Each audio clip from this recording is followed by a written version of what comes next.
Hi అండి, నమస్తే. Welcome to read with Yashu.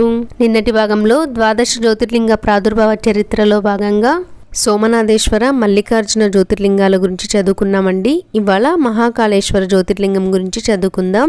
Mahakaleshwar ఆవిర్భావం. మీకు మహాకాళేశ్వర జ్యోతిర్లింగ ఆవిర్భావ చరిత్రను, దాని మహాత్మ్యాన్ని చెబుతున్నాను, వినండి. పూర్వం అవంతి నగరంలో వేదకర్మరతుడు, వేదాధ్యయన సంపన్నుడు, నిత్యాగ్నిహోత్రి, శివార్చనాశీలుడు అగు ఒక బ్రాహ్మణుడు ఉండేవాడు. అతనికి 4 కొడుకులు. పెద్దవాని పేరు దేవప్రియుడు, రెండవవాడు ప్రియమేధసుడు, మూడవవాడు సుకృతుడు, నాలుగవవాడు ధర్మవాహి. వారి శీలము, తపస్సు కారణంగా అవంతి నగరం బ్రహ్మ తేజస్సుతో ప్రకాశిస్తూ గొప్ప కీర్తి ప్రతిష్టలను పొందింది. ఆ కాలంలో రత్నమాల పర్వతం మీద దూషణాసురుడు అనే రాక్షసుడు వైదిక ధర్మం మీద ద్వేషంతో దానికి ఆధారభూతమైన బ్రాహ్మణులను హింసిస్తూ ఉండేవాడు. అవంతి నగర కీర్తిని, ఆ 4 బ్రాహ్మణుల ధర్మనిష్టను, శివారాధన తత్పరతను గూర్చి విని వాడు నగరం మీదకు దండయాత్ర చేసి ముట్టడించాడు. నగరాన్ని వశం చేసుకుని బ్రాహ్మణులున్న చోటికి వచ్చి నిలిచాడు. వారప్పుడు శివారాధన నిమగ్న మానసులై ఉండి రాక్షసుని పట్టించుకొనలేదు.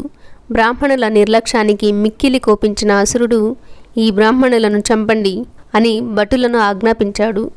భటులు వాని ఆజ్ఞను నెరవేర్చబోయేటంతలో ఆ బ్రాహ్మణులు పూజిస్తున్న పార్థివ లింగ ప్రదేశంలో పెద్ద బిలం ఏర్పడి దాని నుండి హూంకారం చేస్తూ ఒక భయంకర ఆకారం ఆవిర్భవించి క్షణంలో దూషణాసురుని, వాని సైన్యాన్ని భస్మీపటలం చేసింది. ఆ ఆకారాన్ని బ్రాహ్మణులు రుద్రుని మహాకాల స్వరూపంగా గుర్తించి అనేక విధాల స్తుతించి ఆ బిలమునందే స్థిరంగా ఉండమని ప్రార్థించారు. శంకరుడు తథాస్తు అని పలికి అంతర్ధానమయ్యాడు. ఆ లింగం యొక్క ఆధారపీఠం 4 దిక్కుల క్రోసర్ వరకు విస్తరించి ఉంది. ఇది మహాకాళేశ్వర జ్యోతిర్లింగ ఆవిర్భావ చరిత్ర. మునులారా, ఈ మహాకాళేశ్వరుని అర్చించి ఉజ్జయిని నగర పాలకుడైన చంద్రసేన మహారాజు ఉత్తమ గతిని పొందాడు. ఆయన పరిపాలనలోనే ఒక గొల్లపిల్లవాడు బాల్యంలోనే తీవ్ర శివభక్తియుతుడై మనసులోనే మహాకాలుని ధ్యానించి శివానుగ్రహమును పొందాడు. ఆ బాలునికి హనుమంతుడు సాక్షాత్కరించి, వత్సా, నీ వంశంలో ఇప్పటికీ 8వ తరంలో నందుడనేవాడు జన్మించి కీర్తిశాలి అవుతాడు. నారాయణుడు స్వయముగా శ్రీకృష్ణుడను పేరుతో జన్మించి వానికి పుత్రుడవుతాడు. ఈనాటి నుండి నీవు శ్రీకరుడు అనే పేరుతో ఖ్యాతి పొందగలవు అని వరమిచ్చాడు. ఇది పుణ్యగాథ. మునులారా, ఓంకారేశ్వర జ్యోతిర్లింగ ఆవిర్భావ గాథ గురించి చెబుతున్నాను, వినండి. త్రిలోక సంచారి అయిన నారదుడు సంచారంలో భాగంగా పుణ్యక్షేత్ర తీర్థ సంసేవన చేస్తూ పశ్చిమ సముద్ర తీరమందున్న గోకర్ణేశ్వరుని సేవించి నర్మదలో అవగాహన చేసి పర్వతరాజమైన వింధ్యను దర్శించాడు. అతిథి అభ్యాగత సేవాతత్పరుడైన వింధ్యరాజు ఆకాశ వీధినంటిన తన స్థావర రూపం అలా ఉండగానే జంగమ రూపాన్ని ధరించి భయభక్తులతో ఎదురేగి నమస్కరించి నారదుని ఉచితాసనాసీనుణ్ణి చేసి గర్వంతో ఇలా అన్నాడు: ఓ నారద మహర్షి, గతి తప్పకుండా ధరాభారాన్ని వహించే నా పర్వత కులంలో నే ధన్యుణ్ణి, కృతార్థుడను, భాగ్యవంతుడను. నా అంతటివాడు లేడు. నా యందు సర్వము ఉంది. ఏ కాలంలోనూ నాకు ఏ లోపము లేదు. ఇలా గర్వోక్తులాడి మీరేమంటారు అన్నట్లుగా నారదుని ముఖంలోకి చూశాడు. దానికి కలహభోజనుడైన నారదుడు ఇలా అన్నాడు: ఓ పర్వత శ్రేష్ఠ, నేను గతంలో మేరును సందర్శించినప్పుడు అతను కూడా నీలాగే మాట్లాడాడు. మాబోటి తీర్థయాత్ర పరాయణులకు మీబోటి పెద్దల పట్టుదలతోనూ పంతాలతోనూ స్పర్ధలతోనూ పనేమిటి? అడిగినప్పుడు తెలిసి కూడా చెప్పకపోతే అది దోషమే.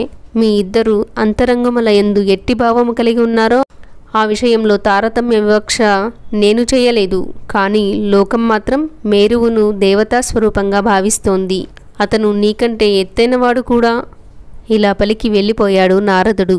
వెంటనే వింధ్య పర్వతం ప్రధానత్వాన్ని, దేవతాస్థానాన్ని కోరి ఓంకారేశ్వర స్థానానికి వెళ్ళి పార్థివలింగాన్ని స్థాపించి శంకరుని గూర్చి తపస్సును ప్రారంభించింది. శంకరుడు ప్రత్యక్షం కాగా ఆ కార్యాన్ని సాధించగల శక్తియుక్తులను, బుద్ధిని, బలాన్ని, సామర్థ్యాన్ని ఇయ్యవలసిందని ప్రార్థించగా శంకరుడు నీ ఇచ్చను అనుసరించి అలాగే నడుచుకో అని వరమిచ్చాడు. అదే సమయంలో హరి, బ్రహ్మేంద్రాది దేవతలు వచ్చి శంకరుని పూజించి అక్కడనే స్థిరంగా ఉండమని ప్రార్థించారు. భక్తపరాధీనుడైన శంభుడు లోకహితాన్ని కోరి 2 రూపాలలో నిలిచాడు. ఒకటి ప్రణవ స్వరూపమైన ఓంకారేశ్వరలింగం, రెండవది పార్థివమూర్తి నుండి పుట్టిన పరమేశ్వరలింగం. ఇది ఓంకారేశ్వర జ్యోతిర్లింగ ఆవిర్భావ గాథ. రేపటి భాగంలో కేదారేశ్వర జ్యోతిర్లింగ ఆవిర్భావ గాథ గురించి చదువుకుందామండి.